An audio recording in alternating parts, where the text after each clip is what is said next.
우리 함께 볼 말씀은 신명기 32장 8절부터 12절의 말씀입니다. 우리 합독하도록 하겠습니다. 지극히 높으신 자가 민족들에게 기업을 주실 때에 인종을 나누실 때에 이스라엘 자손의 수효대로 백성들의 경계를 정하셨도다. 여호와의 분깃은 자기 백성이라 야곱은 그가 택하신 기업이로다. 여호와께서 그를 황무지에서 짐승이 부르짖는 광야에서 만나시고 호위하시며 보호하시며 자기의 눈동자같이 지키셨도다. 마치 독수리가 자기의 보금자리를 어지럽게 하며 자기의 새끼 위에 너풀거리며 그의 날개를 펴서 새끼를 받으며 그의 날개 위에 그것을 엎는 것 같이 여호와께서 홀로 그를 인도하셨고 그와 함께한 다른 신이 없었도다. 아멘. 오늘 본문은 다음 장에 이제 모세 유언의 결론이 왜 그렇게 났는지를 우리는 알 수 있죠. 다음 장 34장의 모세 유언의 결론은 무엇이었나요? 바로 이스라엘이여 너는 행복한 사람이로다. 이스라엘이 스스로 생각했을 때는요, 고생이 끊이지 않았고 좀 나아지려고 하면은 대적이 나타나고 끊임없이 부족한 것 투성이었죠. 안정을 추구했으나 계속 정착하지 못하고 유령하게 되었습니다. 그런데 33장의 이 유언의 결론은 이스라엘이여 너는 행복한 사람이라는 거죠. 왜 그런가요?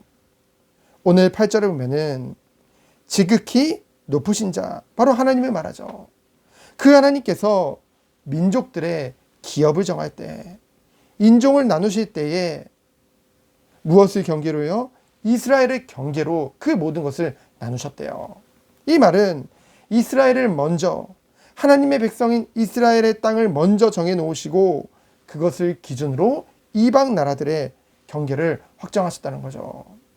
그 말인즉슨 하나님께서 그 누구보다 이스라엘을 사랑하시고 이스라엘을 특별하게 생각하신다는 거죠. 그 어떤 것보다 하나님의 백성을 가장 우선적으로 생각하신 것이 바로 하나님이란 것입니다.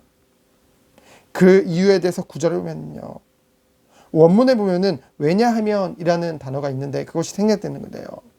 왜냐하면 여호와의 분깃은 자기 백성 곧 택하신 기업인 이스라엘이기 때문이죠. 특별히 택하신 민족 곧 자기 백성인 이스라엘의 땅을 먼저 확보하시고요. 그 과정은 유랑과 격동케 하심과 험난함이었지만은 결국은 하나님은 이스라엘을 위해 이 모든 것을 행하셨다는 것입니다. 하나님께서 우리를 어떻게 생각하시는지 우리는 10절부터 12절을 통해 알 수 있죠. 10절로 보면은 황무지와 짐승 부르짖는 광야라고 했어요. 황무지라는 것은 아무것도 없다는 거죠. 짐승이 부르짖다는 것은 위험한 곳이라는 뜻입니다. 그 말은 도움이 필요한 곳이라는 거죠.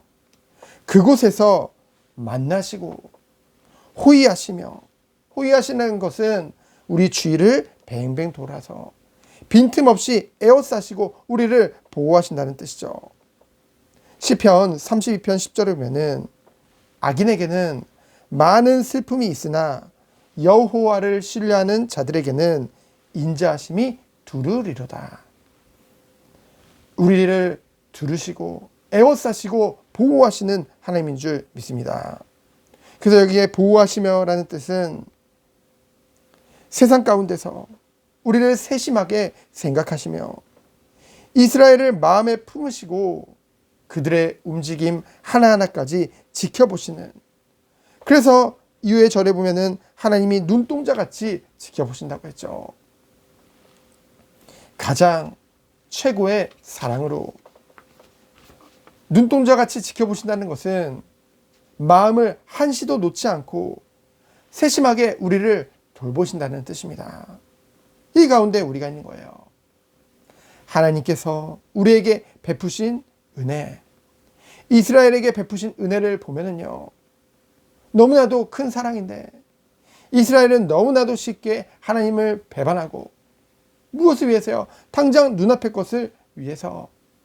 하나님을 신뢰하고 하나님을 신뢰하는 마음을 잃어버리고요. 그것이 더욱더 약화되는 것을 우리는 보게 되어지죠. 하나님께서는요, 우리에게 자신의 아들을 내어줌으로 그 치욕의, 그 고난의, 그 고통의 십자가를 지게 하시고요. 죽게 하셨죠. 왜요? 우리를 구원하시기 위해서. 그리고 구원하신 우리를 위해 성령의 도우심으로 우리를 지극한 사랑으로 돌보신다는 것이죠. 그러나 우리는요, 이 사랑보다 세상을 더 사랑합니다. 그렇지 않다고요? 그런데 그 증거가 어디 있을까요? 세상 것 때문에, 눈에 보여지는 것 때문에 하나님의 은혜를 잊어버린다는 것이죠. 그것이 크기 때문에 하나님이 안 보인다는 것입니다. 그렇다면 우리는 마음을 어디에 두고 있는 건가요? 그 정도가 아니죠.